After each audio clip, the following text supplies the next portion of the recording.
Le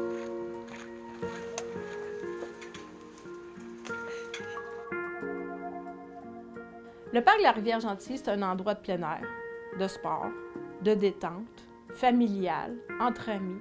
C'est de la pêche, c'est du ski, c'est du vélo, c'est marcher, c'est rouler, c'est respirer. Le parc de la Rivière-Gentilly, sa spécificité, c'est vraiment d'exploiter sur un territoire préservé depuis 1992. Plusieurs bénévoles ont participé à son expansion, à sa collaboration au fil du temps.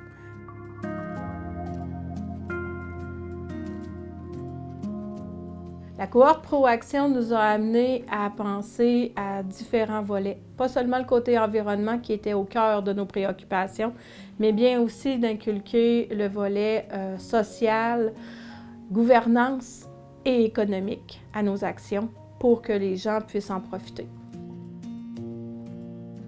Pour nous, le volet gouvernance, qui est moins souvent parlé dans les entreprises privées, a un point majeur. Parce qu'en tant qu'un OBNL, donc d'organisme à but non lucratif d'économie sociale, toutes nos décisions sont prises avec notre comité administrateur de 7 personnes. Et le volet gouvernance est prioritaire pour nous pour que ça parte de la hiérarchie de la décision jusqu'à l'application sur le terrain.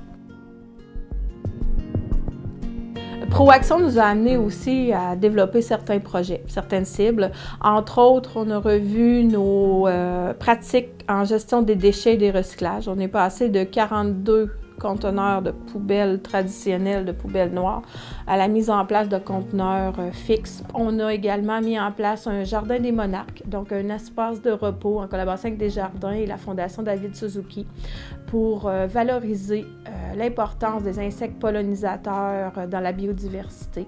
Un espace qui était aménagé d'un champ d'épuration, donc on lui a donné une deuxième fonction.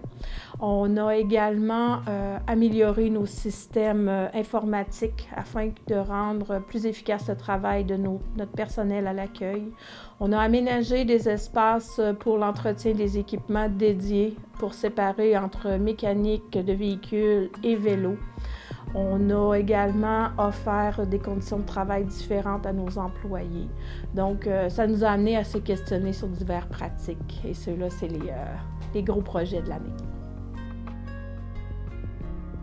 Une des fiertés de la cohorte Proaction, ça a été justement que pour la première fois, les concepts de développement durable sont mis dans notre planification stratégique et donc sont devenus quelque chose de très important pour le parc et dans toutes nos sphères et non pas juste dans la préservation de l'environnement. Donc, c'est vraiment un grand pas pour nous qui a été fait à ce moment-là.